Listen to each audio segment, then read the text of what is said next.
You probably think you're getting ready to do some work right now. Sitting down with your pen and paper, listening to your favorite physics teacher, talk about sciencey things. Unfortunately, you're wrong. You're not about to do any work. And frankly, neither am I. Because from a physics perspective, work requires two things: force and distance. And I'm not moving.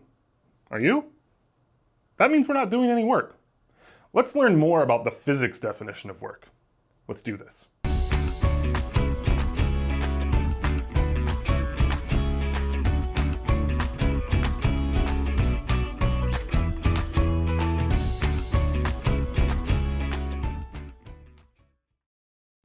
Let's begin by reviewing our lesson objectives.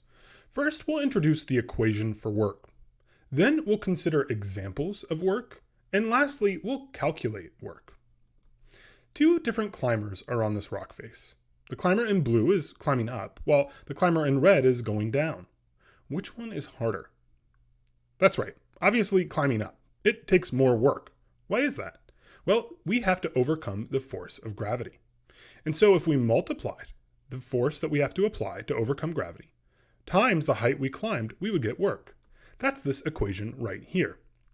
Work is in joules. So that W stands for work, and it always needs to be in the unit for joules, which is our unit for energy or work. Meanwhile, force is in newtons, the standard unit we use for force in physics.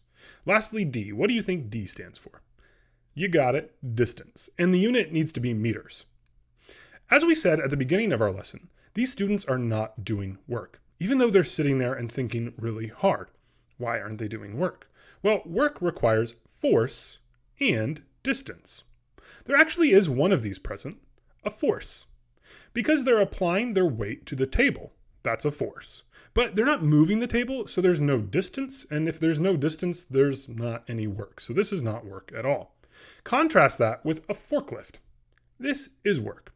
Because there's a force, all those boxes have a weight, and to lift them, we have to overcome the force of gravity.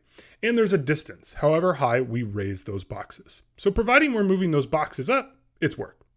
Okay, your turn. Do you think this is work? Teaching. Sadly, this one's kind of personal for me, but it's not work. Teaching turns out to not be physics work. Sad times. What about this picture here? Well, now there's a force and a distance going up the steps, so that means this is work. All right, here is a hard one. This man is skydiving, pretty sweet, and he's not doing any work. But you know what is doing work? The planet. That's right, the Earth is doing work on the skydiver. The Earth is applying a force across a distance. So this actually is work, surprisingly. All right, what about an astronaut and its space shuttle drifting in space? Well, they're not applying any force here. They're just drifting along at a constant velocity. So there's no force, and that means this is not work. Okay, let's actually calculate work. This problem says a forklift lifts an 810-pound box to a height of 2 meters. Calculate the work done. Let's start by identifying our variables. Just a warning, this can be a little challenging, so let's actually write our equation first. Work equals force times distance. So we know we need force and distance.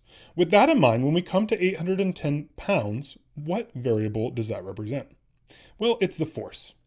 Now, it might seem confusing to say that 810 pounds is a force and not a mass, but remember that pounds is just a unit for force. So that's our variable there. 810 pounds is equal to force.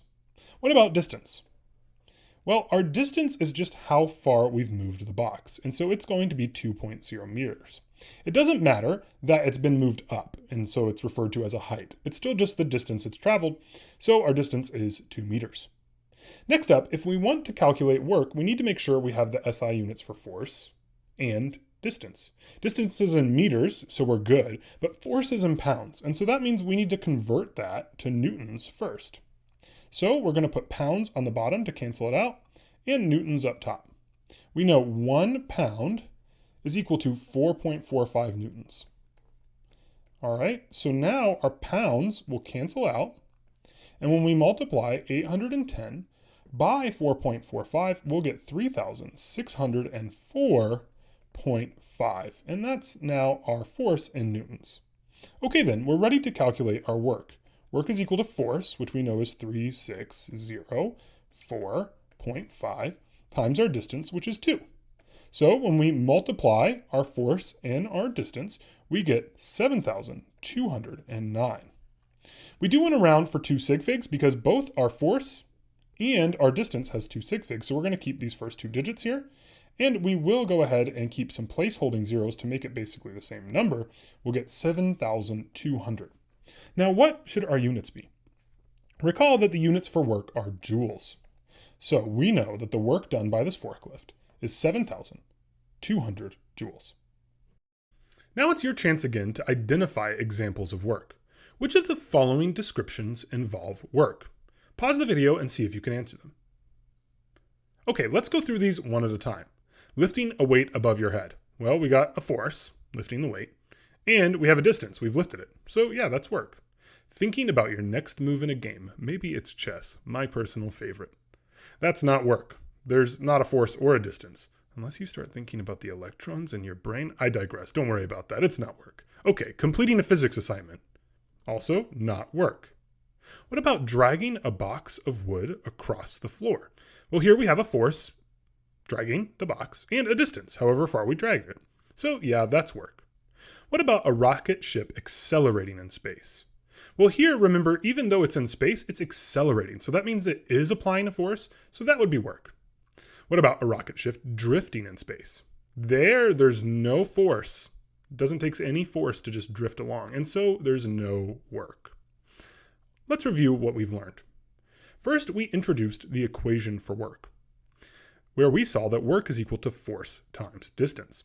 Then we considered examples of work, and we learned to distinguish between what is work and isn't work using the physics definition. And lastly, we calculated work by doing force times distance.